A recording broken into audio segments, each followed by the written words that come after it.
So for more on these results, we're joined by the CEO himself, Michael Spencer. Thanks very much for coming in. Good to see you again. Thank you. So first half profit rose. There's also been revenue growth as well.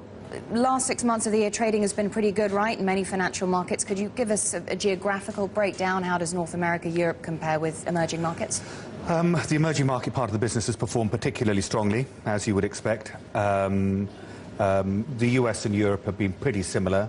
The standout for us has been our electronic business, which has performed extremely strongly. And this is the first time that more than half of ICAP's profits have come from our electronic and post-trade services, which is a very, very important and exciting development.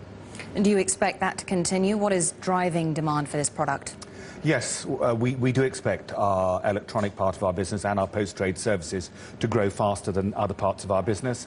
What we're seeing is regulatory pressure out of the United States and out of Europe to see more transparency about the way the over-the-counter markets trade. They want to see those markets go electronic. Some people call it going on exchange. Actually, it's not on an exchange in a conventional sense. They just want to see these markets trade electronically, and that will drive a better performance we see by our electronic division. And last month, at the beginning of September, we launched the first electronic swap platform. Which has been doing pretty well. We are very, very pleased. It's done over $100 billion, sorry, 100 billion euro of turnover since its launch, over 1,000 transactions, average deal size over 100 million euro. We're thrilled, actually.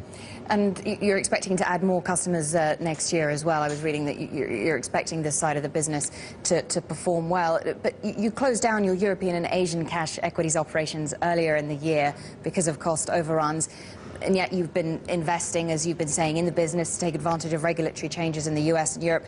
Is it difficult to expand the business and control costs at the same time? It's always a business challenge.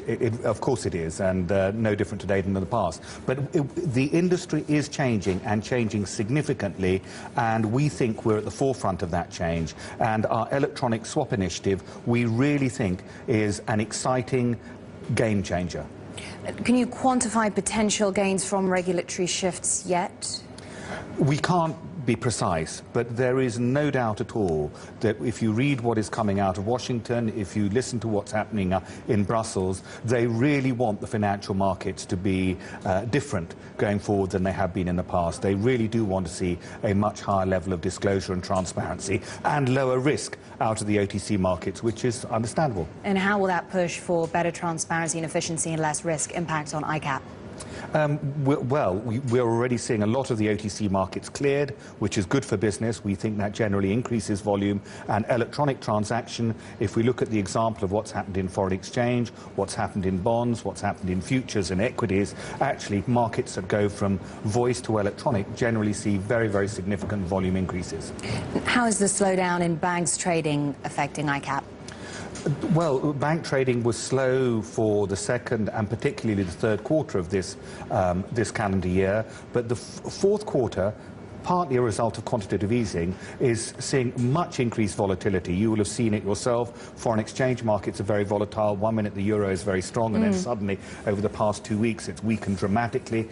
So we're seeing a noticeable, I would say, improvement in activity levels in the past few weeks, largely as a result of quantitative easing and the volatility that has driven. And do you expect that to endure into next year? I have my own crystal ball. I don't know for sure, but yes, personally, I think it will do. And are you concerned about tighter regulation for banks?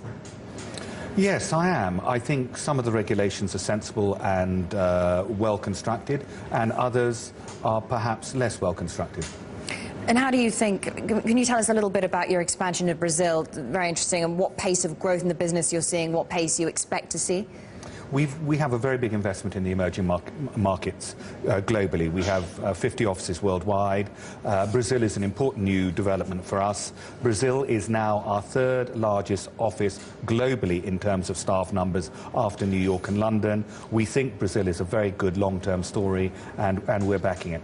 And you've worked in the city for many years, and we are seeing renewed turmoil in the bond markets, concern about the soundness of Ireland's banks. Is there a risk of this spiraling out of control? Are we entering a new stage in this crisis where debt contagion can't be stopped?